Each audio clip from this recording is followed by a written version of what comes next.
Hi, I'm Odalyn. I watched my 5-year-old daughter flinch, clutching tiny hands over fresh bruises, whispering, "Mommy, it hurts to sit." When I tried to call for help, my own mother yanked the phone away and laughed. "It's just discipline." They told me I was raising a liar, while they broke every piece of her trust on that cold kitchen floor. They thought I'd stay silent, but they didn't know what I was about to do. Before we dive in, tell me, what time are you listening and where are you? Drop a comment below, because you need to hear what happened when I finally stood up for my daughter. I was folding the last of Mavis's tiny shirts when the morning sun cut through the blinds, hitting the old linoleum and throwing light across the kitchen floor. I heard the fridge open, the quiet clink of the orange juice bottle against the counter. I didn't say anything, just kept folding, pretending I wasn't worried about Colton waking up in the back room, pretending I didn't see how Mavis's hands trembled when she tried to pour her own glass. "Mommy, look," she whispered, holding up the cup, proud of herself. She was 5, small for her age, hair sticking to her forehead as she tried so hard to do it right. I forced a smile, nodding, feeling that twist in my chest I always felt in this house, like the air was too thick to breathe in. "Good job, baby," I said, too softly, like if I spoke louder the walls would hear. I was thinking about the job applications I had lined up that afternoon, how I'd need to borrow Mom's old car again, how she'd remind me it wasn't gas money that grew on trees, how Colton would grunt and look at me like I was the extra mouth ruining everything. That was when I heard the glass hit the floor. It wasn't even a loud sound, just a soft pop and the splash of orange juice spreading across the tile, creeping under the cabinets.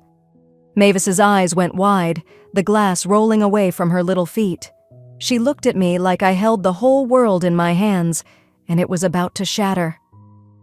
"I'm sorry, Mommy," she whispered, voice so small it barely touched the air. "It's okay," I said quickly, dropping the clothes on the couch and grabbing a towel from the counter. My hands moved fast, mopping up the spill, glancing back toward the hallway every few seconds, praying he didn't hear, praying the juice didn't soak into the grout. But the floorboards creaked. Colton's heavy boots thumped closer, and Mavis flinched, pressing herself against the fridge like she could disappear if she held still enough. I turned to see him standing there, hair wild, belt already unbuckled like he was ready to make a point before he even knew what happened. "What the hell is this?" His voice was sharp, slicing the room in half. "It was an accident," I said, trying to keep my voice even, not begging, just explaining, like maybe he'd listen today. He looked at the juice on the floor, at the towel in my hands, at Mavis trying to hide behind my leg. "You can't even keep your brat from making a mess for 5 damn minutes." "She's 5, Colton," I said, almost under my breath, but it was too late.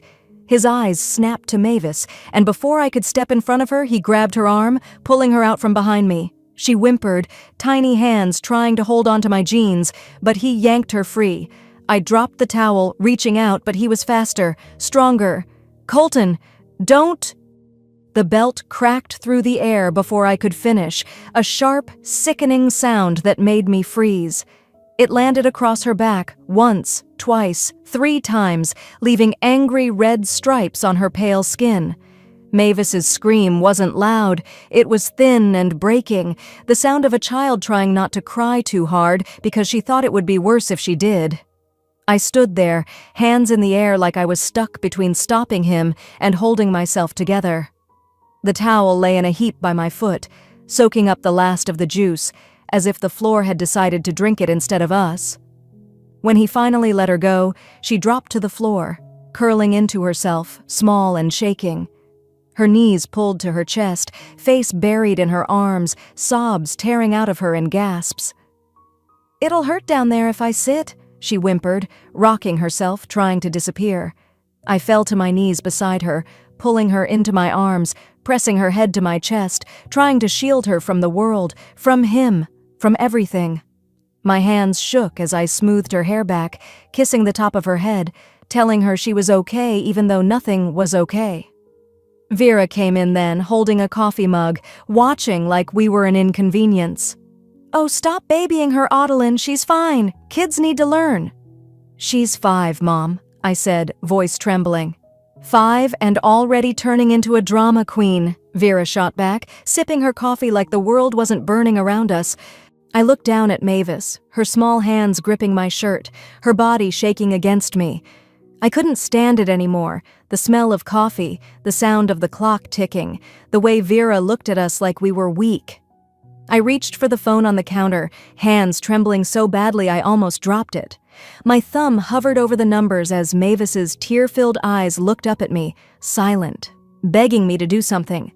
"You're not calling the police," Vera said, her voice calm, deadly. She stepped forward, grabbed the phone from my hand, and ended the call before it could even ring.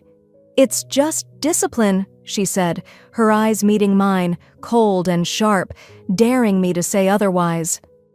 I didn't say a word when Vera's hand crushed the phone in mine, cutting off the call before it could even ring through. She set it down with a click that felt louder than anything else in the room. I looked into her eyes and saw it plain. She would always choose him over us, no matter what he did or who he hurt. For a moment, we stood there in the kitchen, the air thick with the smell of coffee gone cold and something burnt from breakfast. I could hear Mavis in the living room, her quiet sniffles, the soft rustle of the old blanket she clung to on the couch. Vera's eyes flicked toward the sound, then back at me. "You want him in jail for teaching her respect?" she said, her voice calm like she was explaining the weather. Not the welts on my child's back. My heart thudded in my chest, loud enough I thought she could hear it. My hands were still trembling and I shoved them into my pockets so she wouldn't see. I wanted to scream, to grab that phone and call for help, but I could see it already. Vera telling me I was ungrateful, telling me I could pack my things, telling me I could figure it out on the street if I thought I knew better. I had nowhere else to go, and she knew it. I spent the rest of the morning moving around the house like a shadow, checking on Mavis, folding towels, pretending to clean what didn't need cleaning just to stay out of Colton's line of sight. He didn't speak to me, didn't look at me, but the way he slammed the fridge door and let his boots stomp against the floors said more than words ever could. When the sun started dipping, turning the tiny kitchen gold, Vera called us to the table for dinner like nothing had happened. I helped Mavis into her chair, her small body stiff, her eyes darting every time Colton cleared his throat. She pressed her hands into her lap, trying not to cry out when she shifted, trying to be brave. Vera talked about church that morning, about how Pastor Jim said we needed more volunteers for the summer fair. She passed the mashed potatoes to Colton, ignoring how Mavis flinched when his hand brushed the table too hard. The fork in my hand felt heavy, like it would drop if I didn't focus on holding it. "I'm not hungry," Mavis whispered, looking down at her plate, untouched. "You'll eat," Vera said sharply, her eyes narrowing. "It hurts to sit," Mavis whispered, so softly I almost missed it. Colton's eyes snapped to her, cold and mean, and he leaned back in his chair with that crooked smirk he wore when he wanted to make you feel small. "You're raising a little liar, Adeline." My name on his tongue felt like dirt being thrown on a grave. I opened my mouth, then closed it again, swallowing the words that burned in my throat. I saw Vera nod, picking up her coffee cup. "Kids these days are too soft," she said, not even looking at Mavis. Mavis's lip quivered, and she dropped her eyes to her plate again, a tear slipping down her cheek. I wanted to stand up, to pull her into my arms, to tell them both to shut up, to scream that this was wrong. But I didn't. I stayed sitting, the fork in my hand stabbing into the potatoes, the smell of gravy turning my stomach. After dinner, I washed the dishes while the kitchen light buzzed overhead, casting everything in a dull yellow glow. Vera watched her shows in the living room, Colton's snores already rattling the walls. Mavis lay curled on the couch, finally drifting off with her thumb tucked under her chin, the blanket pulled up to her chin like a shield. I dried my hands and saw the belt on the counter, left there like a warning. My fingers hovered over it, remembering the sound it made, the way Mavis's scream echoed in the kitchen.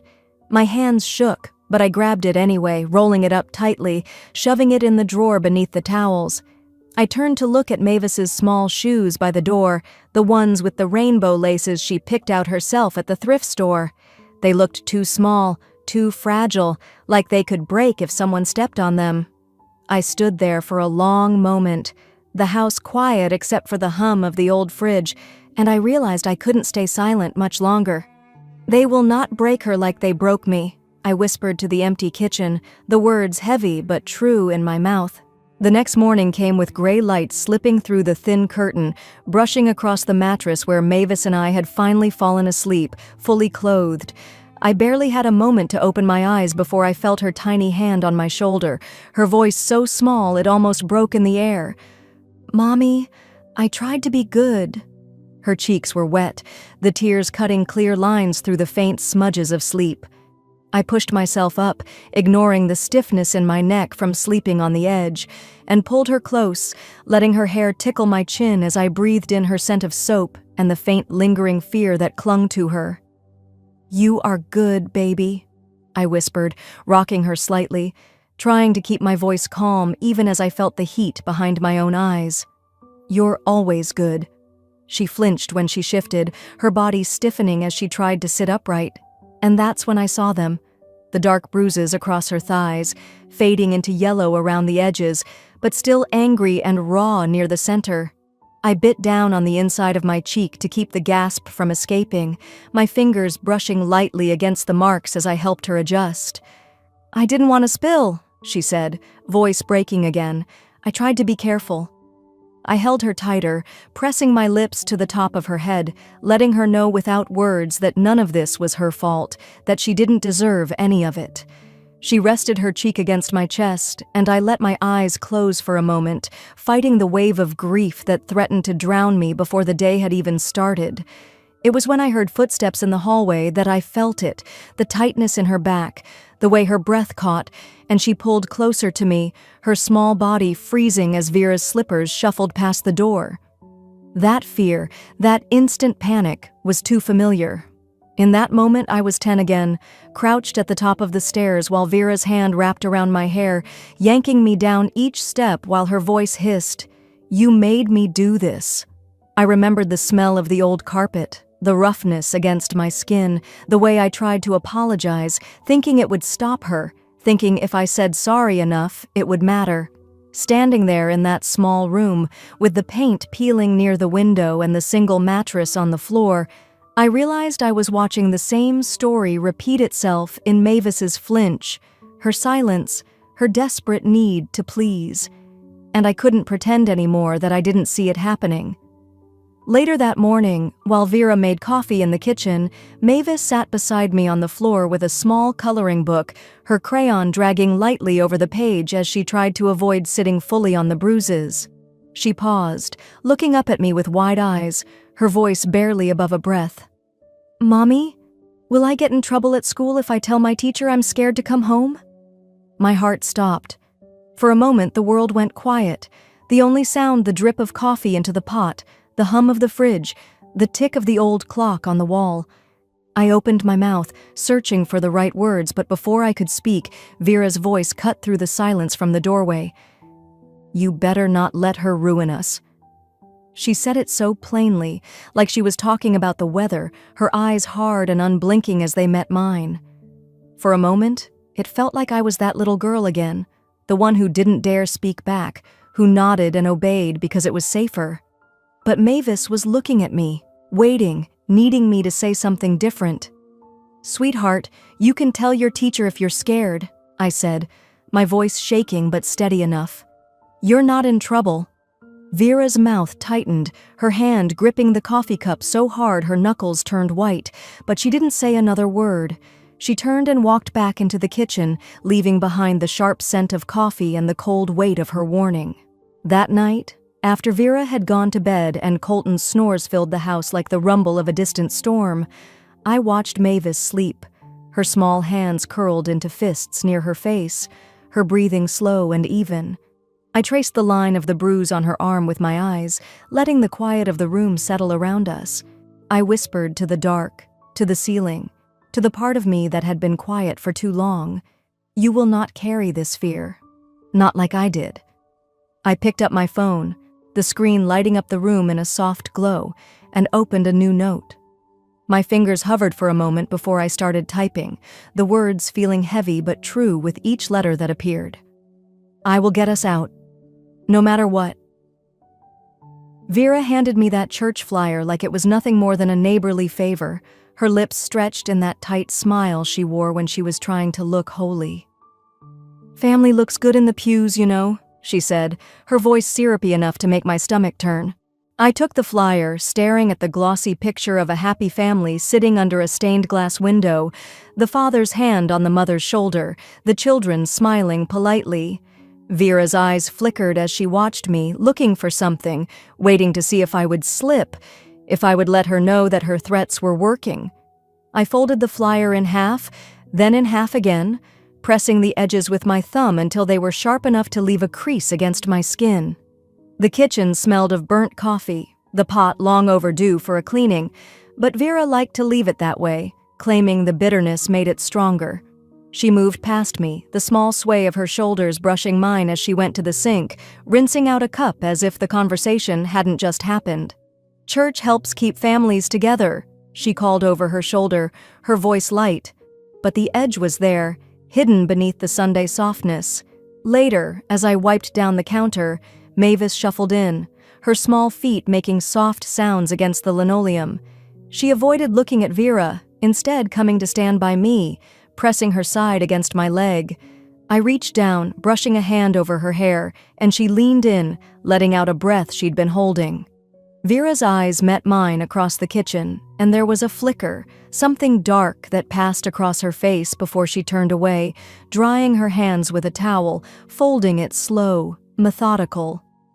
"You know, if you start running your mouth to people who don't belong in this family, you're going to find yourself out on the street," she said, her voice calm, but each word fell like a stone. She stepped closer, the towel now twisted between her hands, and she reached out, gripping my wrist hard enough to make me wince. Her nails dug into my skin, leaving behind small crescents that would turn red, then purple. I didn't pull away. I let her see the way my eyes hardened, the way my jaw tightened, the way I wasn't going to crumble just because she wanted me to. She let go, dropping the towel onto the counter before walking away, humming a hymn under her breath as she disappeared down the hallway. The day dragged, slow, like the thick heat that settled into the house when the sun hit the windows just right. Mavis tried to play with her dolls, but she kept glancing at the door, flinching when footsteps passed, her hands twisting in the fabric of her dress.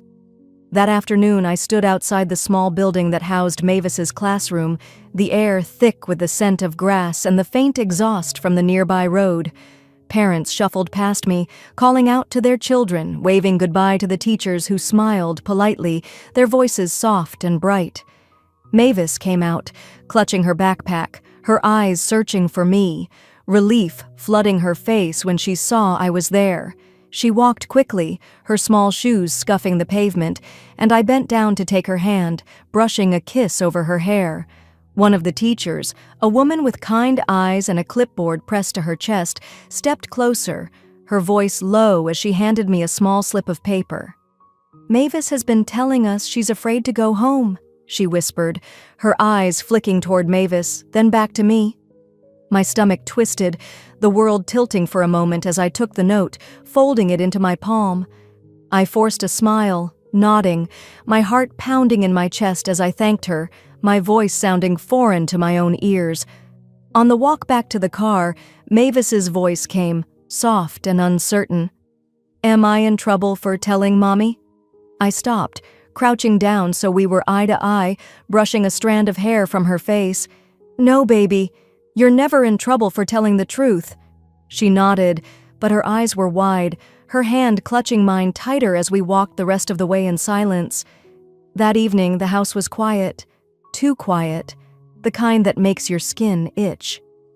I folded Mavis's yellow dress, the one with the faded orange stain from the juice she spilled, holding it for a moment before placing it on the small pile of her clothes. Standing there, I realized something inside me was shifting. Vera's threats, the fear she tried to plant in me, were losing their grip. Every bruise I saw on Mavis, every flinch, every tear, it was burning away the fear, leaving behind something else, resolve. Later, when the house had settled into the soft noises of sleep, I lay on the mattress beside Mavis, her small breaths steady as she slept. I kept my eyes open, staring into the darkness, feeling the weight of everything pressing down on me, but I wasn't going to break. "It ends with me," I whispered, the words steady, quiet, but strong enough that I knew they were true. The following morning, the screen of my phone glowed in the gray light that slipped through the blinds, and there it was, a message from Vera. "Remember whose roof you're under. Don't ruin what's left." Beneath the words was a photo, grainy but clear enough to see the folded laundry basket sitting in the hallway, the one I had placed outside our room after Mavis fell asleep. My breath caught. She had taken it while I was in the bathroom, whispering to myself in the mirror that we were going to get out.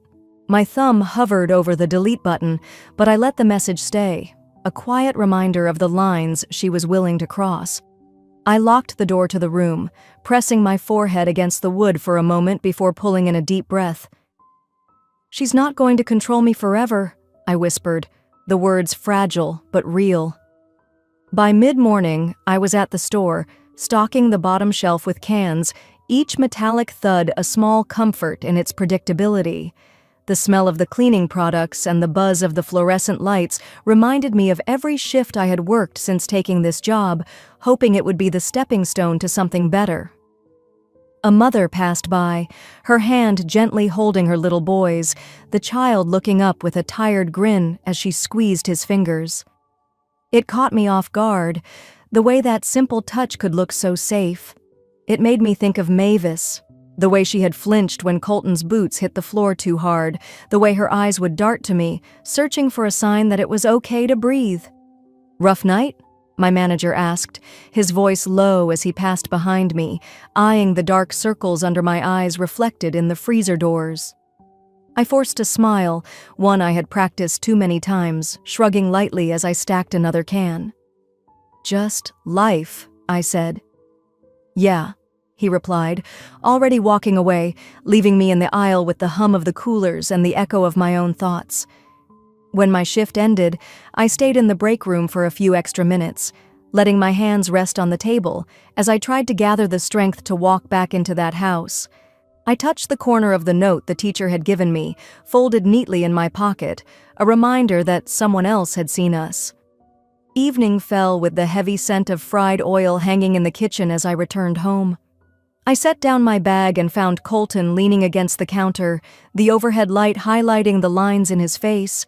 His eyes were already glazed, the smell of stale whiskey rolling off him as he watched me. "Don't think you're better than us just because you've got a job now," he said, his voice slurred, but the edge of his words cut deep. I didn't respond, moving toward the sink to rinse my hands, keeping my back to him. "If those people come around asking questions," he continued, pushing off the counter, "I'll tell them you're unfit, letting that kid lie, letting her ruin this family." The words slammed into me, and for a moment, I felt the air disappear from the room. My hand gripped the edge of the sink, knuckles whitening as I stared down at the water swirling in the drain. I turned slowly, meeting his gaze, noticing the way he swayed, how his grip on the counter tightened to steady himself. It struck me then. He was weaker than the fear he created. "I'm not afraid of you," I said, my voice quiet, steady. He sneered, turning away, mumbling under his breath as he walked down the hall. That night, after the lights were off and the only sounds were the creaks of the old house settling, I sat on the bathroom floor, back pressed against the tub, the cold tile grounding me as I let silent tears slip down my cheeks. "I can't do this anymore," I whispered to the cracked mirror, my reflection looking back at me with eyes that were tired but not empty. There was a knock, soft, hesitant, and then Mavis's small voice came through the door. "Mommy, it's okay to leave." I pressed a hand over my mouth, biting back the sob that rose in my throat, letting her words sink into the parts of me that had started to believe we were trapped. I opened the door, pulling her into my arms, feeling her small hands clutch at my shirt. "You're so brave, baby," I whispered into her hair, breathing her in as I let her strength steady me. When she fell back asleep, curled against me on the thin mattress, I sat up, wiping the last of the tears from my face. I reached under the bed, pulling out the small box where I kept our papers, IDs, a copy of Mavis's birth certificate, a small stack of cash I had managed to save, dollar by dollar from every grocery shift. "It's time," I whispered into the darkness, letting the weight of the decision settle into me, solid and unshakable. I slipped the folded yellow dress into the bottom of the bag, tucking it beneath the small stack of bills and our IDs, as dawn barely cracked across the thin curtains. Mavis stirred, rubbing her eyes, the stuffed fox pressed tight to her chest as she blinked at me in the blue morning light. "Mommy, are we going somewhere?" Her voice was hushed, cautious, but I saw the small glint of hope flicker in her eyes. "We're going on a little adventure, baby," I said, managing a small smile as I zipped the bag, swallowing the tremor in my throat. We moved quietly, careful not to let the old floorboards creak.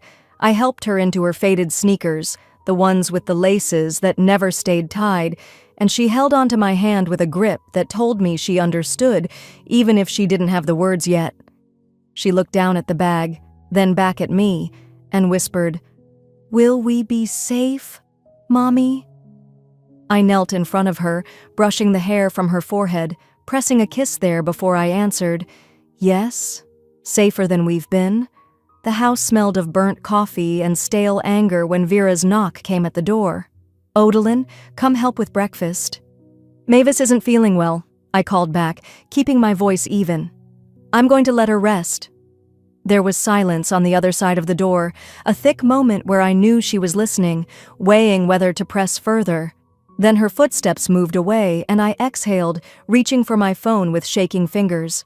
I texted Indira, "Need that ride, now." She didn't ask questions, just replied, "5 minutes." I peeked out the window, watching as Vera's silhouette moved past the kitchen window, humming an off-key hymn as she fussed with the dishes. I took Mavis's hand, our bag on my shoulder, and we slipped out the back door, the screen creaking quietly before it clicked shut behind us. We walked quickly down the street, the early morning air biting at our skin, the bag thumping against my hip with each step. My eyes stayed on the road ahead, scanning for Indira's old sedan as Mavis's small steps hurried to keep up. When the car pulled up, Indira leaned across the seat, unlocking the door. Her eyes met mine, no words needed as she looked at Mavis and then back at me. We got in, and as we pulled away from the curb, I didn't dare look back at the house. Indira dropped us at a motel on the edge of town, the kind of place with buzzing neon signs that blinked too slowly, leaving a glow on the cracked sidewalk. She handed me a folded 20, her hand squeezing mine. "Call me if you need anything," she said before driving off.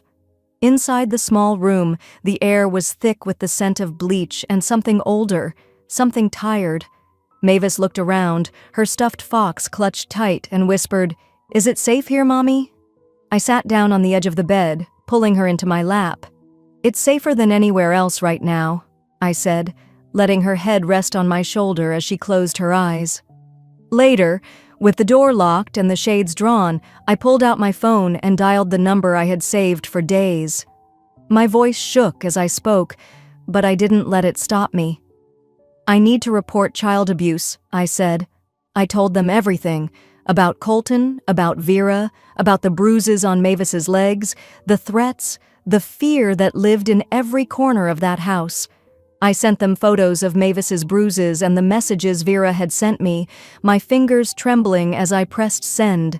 The agent on the other end of the line listened, then said softly, "You're doing the right thing, Odalyn. We'll open an investigation immediately." I hung up, staring at the screen until it went dark, my reflection staring back at me, eyes tired but alive. That night, I lay on the stiff motel bed beside Mavis, the mattress squeaking every time she shifted, headlights sweeping across the thin curtains from the road outside. I could hear the distant hum of traffic, the occasional bark of a stray dog, but inside that small room, there was a quiet I hadn't felt in a long time.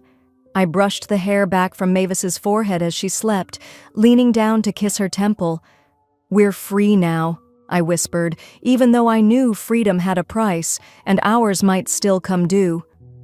But freedom, I learned, doesn't come without a fight, and they weren't done with us yet. The morning air in the motel was cool, the window cracked just enough to let in a breeze that smelled like concrete and early dawn. I sat on the edge of the bed, my phone in hand, checking for messages while Mavis curled against the thin pillow, her small breath steady. A notification blinked, a text from an unknown number. "Remember whose roof you're under. Don't ruin what's left." Attached was a photo of our folded clothes in the motel room, my shoes lined by the door, Mavis's stuffed fox on the pillow. My stomach clenched. Vera knew where we were, and she was letting me know that she was watching. I locked the door, checked it twice, and whispered to myself, "She won't control me anymore." Later that day, CPS came to the motel.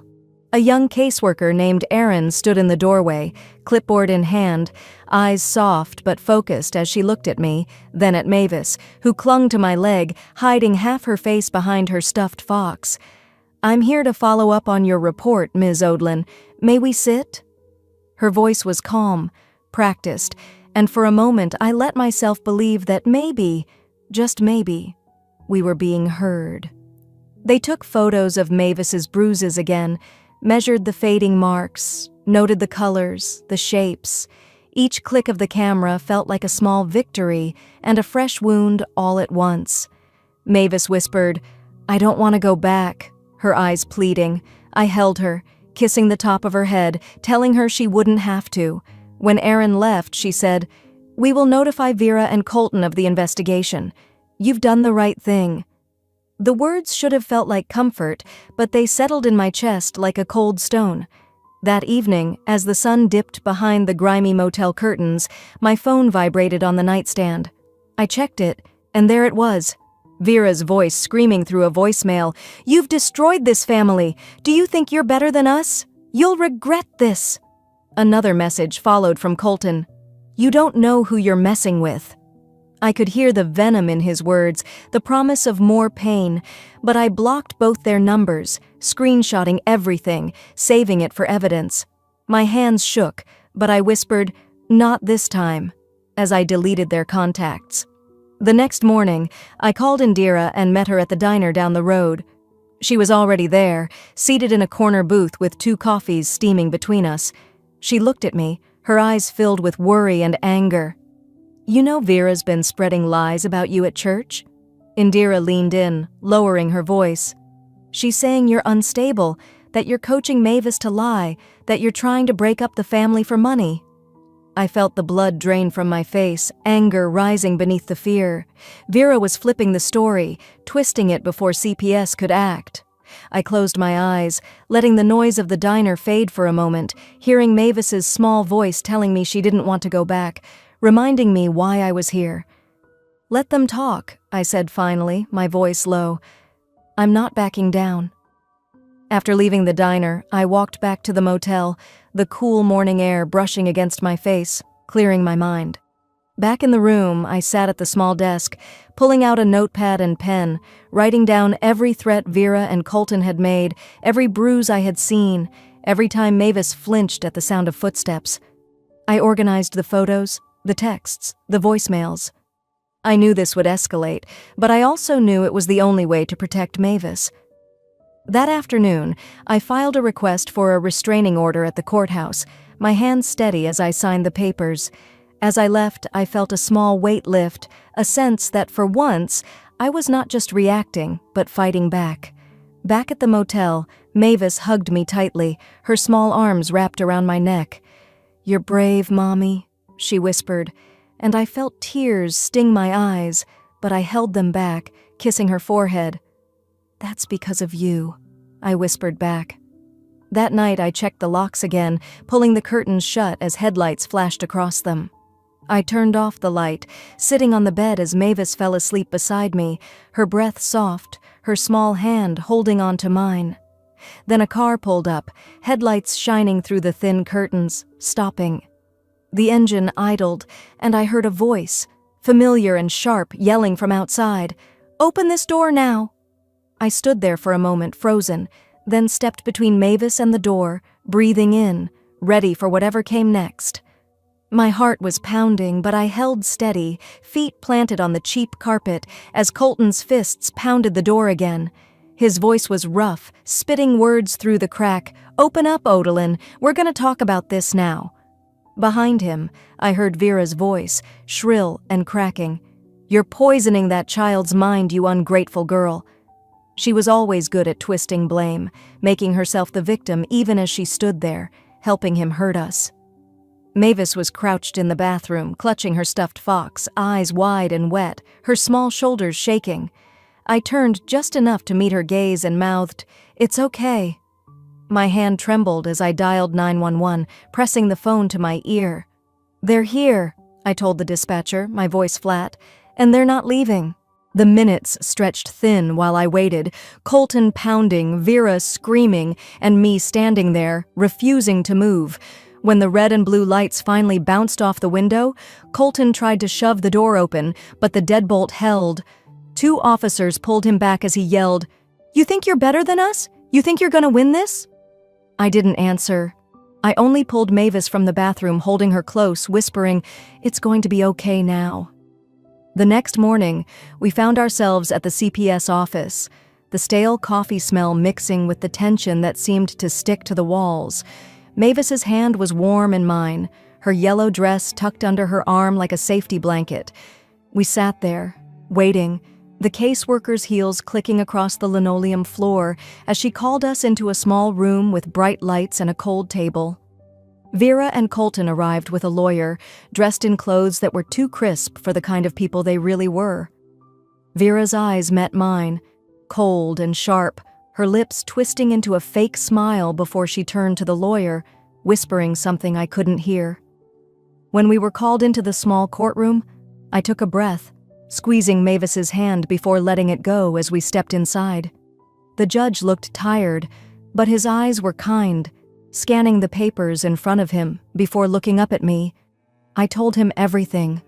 I told him about the nights I lay awake, waiting for the sound of Colton's footsteps, the mornings Mavis flinched when someone moved too quickly, the way Vera would grab my wrist so hard it left bruises, telling me it was for my own good. I spoke about the belt, about Mavis crying in the night, about the fear that never left our small lives. Colton's lawyer tried to twist my words, saying I was exaggerating, that Mavis was confused, that I was unstable, and trying to tear the family apart. I felt the heat rise in my cheeks, the sting in my eyes, but I kept my voice even as I reached into my bag, pulling out the small recorder Indira had given me. I pressed play, and Vera's voice filled the courtroom, clear and sharp. "A belt is how you teach them to listen," she said on the recording, her words cutting through the silence like a blade. I watched Vera's face go pale, her eyes darting around the room as if searching for a way out, but there was none. The judge looked at her, then at Colton, then back at me. His gavel came down, the sound sharp, final. He granted the restraining order, ordered an investigation into the abuse, and granted me temporary sole custody of Mavis. For the first time in what felt like forever, I felt air rush into my lungs without the weight of fear pressing it back out. As we stepped out of the courtroom, Mavis looked up at me, tears shining in her eyes. "We did it, Mommy," she whispered, her voice small but strong. I bent down, kissing her forehead. "Yes, baby, we did." But as we walked down the steps of the courthouse, I felt Vera's eyes on us. She was standing near the door, her arms crossed, her face set in that cold, familiar line. Her lips moved, silent, but I knew the words. "This isn't over." I held Mavis's hand tighter, knowing freedom was never given. It had to be protected. We walked out of that courthouse, the air heavy with the weight of what we'd left behind, and stepped into the uncertain light of our new beginning.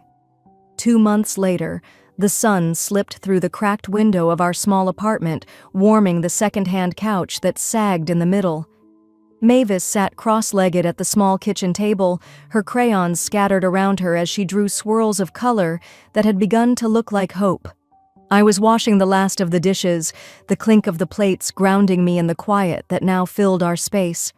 I caught myself watching her, the way her small shoulders relaxed, the way her feet swung under the chair without fear of who might walk in the door. It wasn't much, this apartment with its peeling paint and thrifted lamp, but it was ours. It was safe. When I told her it was time to get ready for school, Mavis ran to her drawer and pulled out the yellow dress with the faded orange stain. I paused, remembering the day she wore it before everything changed, before we found the courage to leave. She held it up to me with eyes that said she was ready to reclaim something. "Can I wear it, Mommy?" she asked, her voice light but firm. I took a breath and nodded. "Yes, baby, you can wear it." We walked together down the cracked sidewalk toward her new school, her small hand tucked into mine, her dress swishing around her knees. She looked up at me, the morning breeze ruffling her hair, and said, "I'm not scared anymore." Those words settled into me, warm and heavy, as I squeezed her hand in return. Later that afternoon, while folding laundry, my phone buzzed with Indira's name flashing on the screen. I answered, leaning against the kitchen counter as the sound of Mavis humming floated in from her room. "Just checking in," Indira said, her voice soft. I heard Vera tried to call me again, saying something about family sticking together. A small laugh escaped me, surprised at its ease. "Family doesn't hurt children to keep them quiet." Indira paused, then said, "You're stronger than you know, Odie. I'm proud of you." "Thank you," I whispered, glancing toward Mavis's room. That evening, as the last light of the day dipped below the rooftops, a letter arrived. Vera's handwriting curled across the envelope, tight and controlled. I sat at the kitchen table, reading her words that spoke of regret, of rebuilding family, of forgiveness she demanded like it was her right. I folded the letter neatly and placed it in the back of the drawer. No reply, no second chances. I stood by the window, watching the shadows of cars passing, and whispered, "Forgiveness isn't the same as forgetting." As night settled in, Mavis and I curled up on the couch, watching an old cartoon on the small TV we found at the thrift store. She laid her head in my lap, her breath steady, her eyelids fluttering as she fought off sleep. "You kept your promise," she whispered, her voice soft, drifting. I brushed a strand of hair from her forehead, kissing the warm skin there, letting the moment soak in. We were far from done. Life would still be heavy some days, and the past would always leave its shadows, but we were safe. We were free. And as I turned off the light that night, the room settling into its quiet rhythm, I whispered into the darkness, "This is just the beginning." Have you ever had to choose between family and protecting yourself or your child? Share your story in the comments. I read every single one.